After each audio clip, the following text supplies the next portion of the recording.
Hi friends, ఈరోజు ప్రపంచంలోనే ఒక అద్భుతమైన అరుదైన వింతని మీరు చూడబోతున్నారు. అది ఏంటి అంటే థాయిలాండ్లోనే ఉన్న ఈ దేవాలయము పూర్తిగా టేకు చెక్కతోనే నిర్మించబడినది. అంతేకాదండోయ్, ఇందులో ప్రతిష్ఠించిన విగ్రహాలన్నీ ఈ ఆలయంలో విగ్రహాలన్నీ కూడా టేకు చెక్కతోనే తయారు చేసి ప్రతిష్ఠించారు. అది ఇక్కడ విశేషం.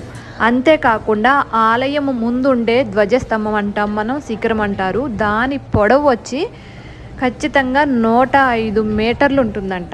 చూడండి ఇంకా ఎంత హైట్ ఉంటుందో ఒక్కసారి ఊహించుకోండి.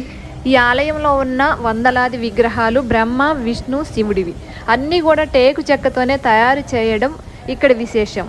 ఓకే ఫ్రెండ్స్, ఈ వీడియో నచ్చితే లైక్ చేయండి, షేర్ చేయండి, మా ఛానల్ని తప్పకుండా సబ్స్క్రైబ్ చేసుకోండి. బాయ్.